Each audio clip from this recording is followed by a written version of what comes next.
Okay, I think we'll get started. So we'll pick up where we left off in the last video, and we will get a different type of electrostriction, an isotonic one. It's really isotonic isothermal. So we got isothermal, isobaric last time.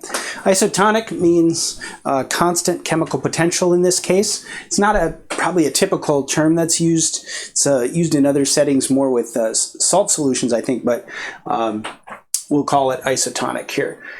And then we'll talk a little bit about some entropy.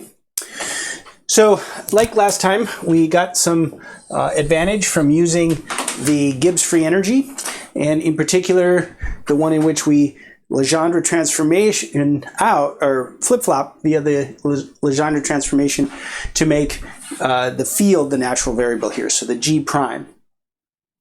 We'll pull along some electrodynamics from last time. I'll just have this up here so we can refer back to that. All right, well, let's develop a Maxwell relation from here involving the full chemical potential here. So we're going to go this versus E.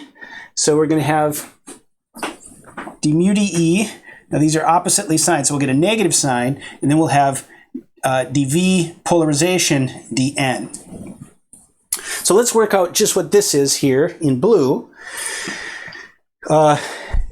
So this is kind of an interesting thing here.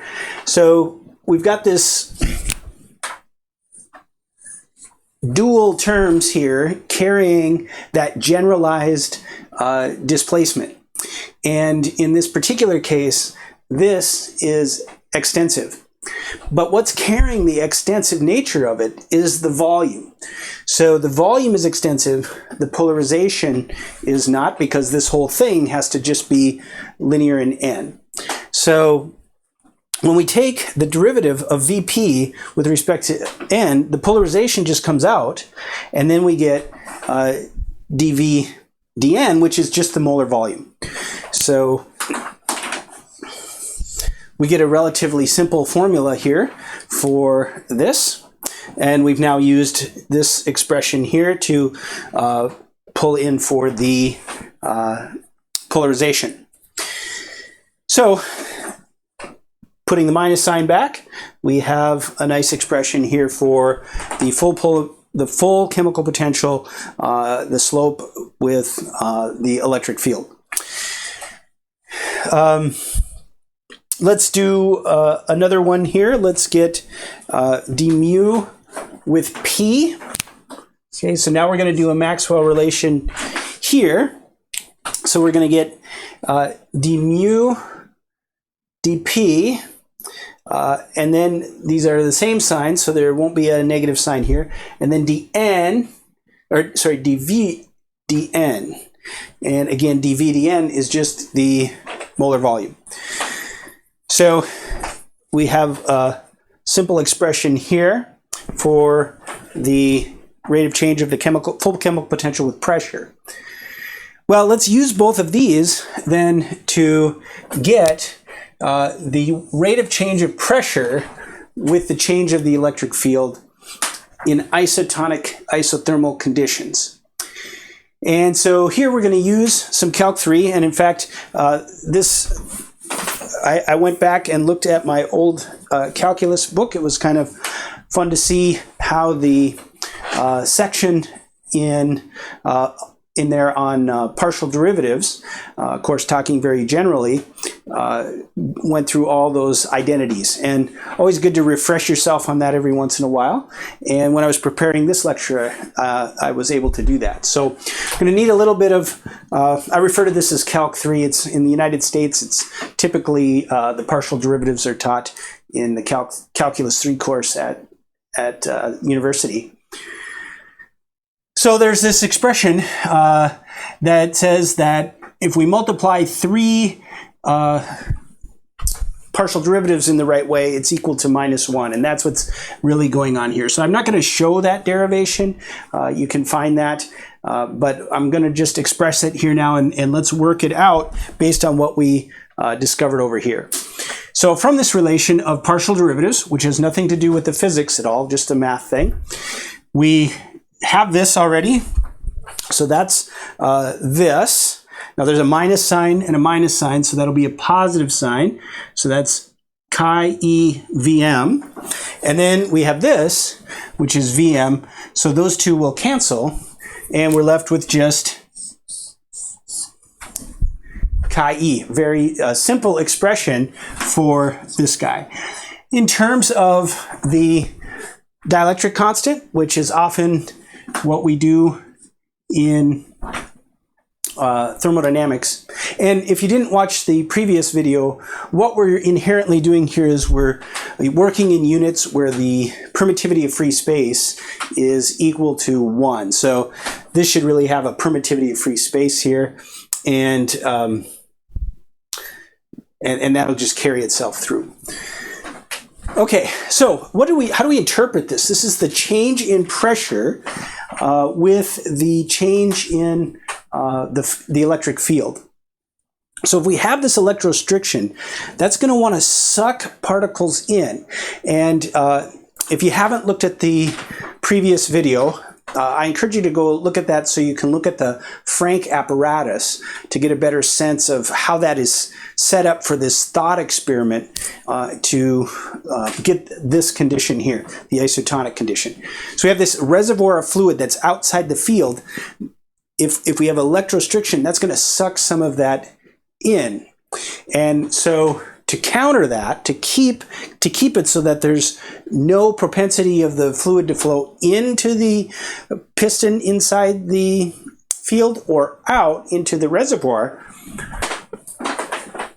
we have to supply some pressure to that piston, and that's what this P is. So as we increase the field, we have to increase the pressure in order to have no material flow in this open system. So it's an open system, but we're going to have no exchange of material. And so again, P is what is needed to prevent the fluid from getting sucked in from the reservoir. All right, let's move over this way, and then we'll come back to entropy over here. So let's define now, so this is just going to be a definition of the isotonic isothermal. And this is just my symbol here, it's not a standard symbol, but I use that same symbol in the previous video. And so it's 1 over V dV dE at constant full chemical potential and temperature. Well, here, another Calc 3 thing. This is actually chain rule. So if you go in your calc book and look up the chain rule for the partial derivatives, and then work it out for the case where the change of variables is only 1 instead of 2. In your calc book, it'll be changing both variables. But if you do it for 1, that's kind of a fun thing to do so that you can convince yourself of this relation here. So this is just, again, a pure math relation, nothing to do with the physical properties here. It's another Calc 3 thing. Okay, well, let's try to identify some things here. So this bit is precisely the isothermal isobaric electrostriction term, coefficient of electrostriction. So that's this guy, which we derived last video. And I've got it right here. So this is from the last video, or the previous video. Now this, let's look at this. This bit right here is minus beta, beta being the coefficient of thermal expansion. The isothermal compressibility. So this is how the volume changes with pressure. And then the minus sign is there just out of convention. And then we got this last bit over here, but that's what we got over here. So that's just chi e. So there's where the chi e comes from. This came from here. And so we have this expression here. Now let's plug this into there, and things clean up pretty well.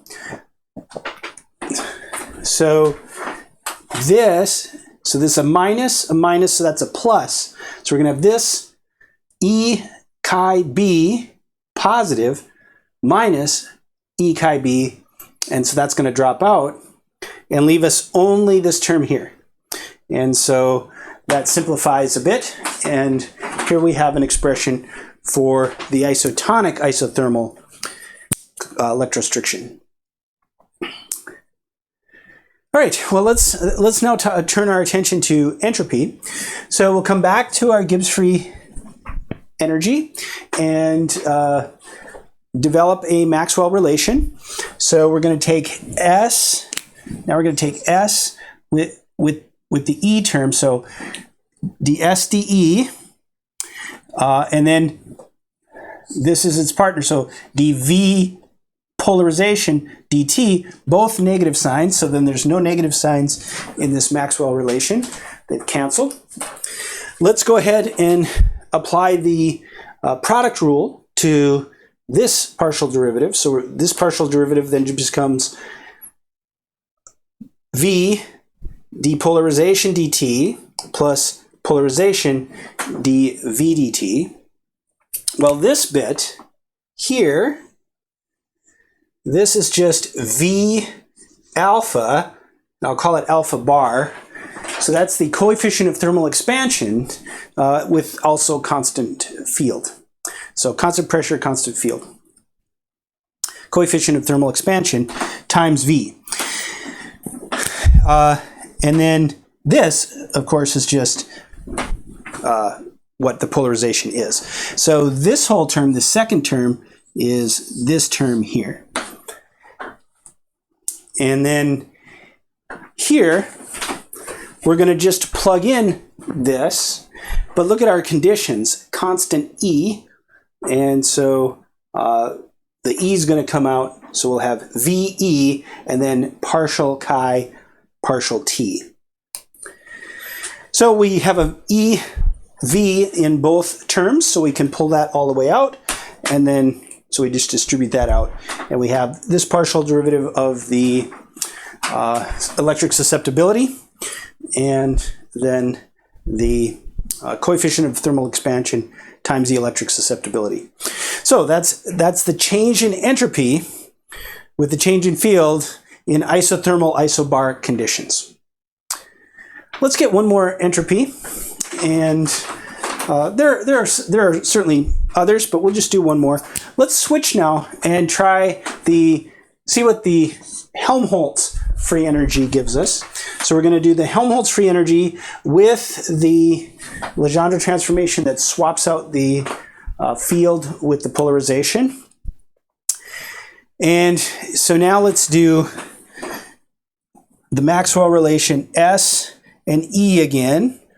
And then that's going to be VP and VT, just like we had over here, except the natural variables now are T, V, and N. So this is isothermal isochoric. And then this is constant volume here as well. Now, what's nice here is that this is constant volume, so this volume can just come out as an EV. And then we leave simply derivative of chi with respect to temperature, constant field, constant volume, constant number of particles. And so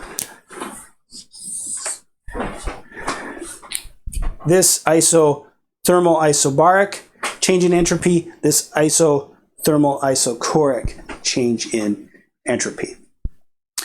All right, so this now is another application of some of the thermodynamics, a good review of Calc 3 material involving the partial derivatives.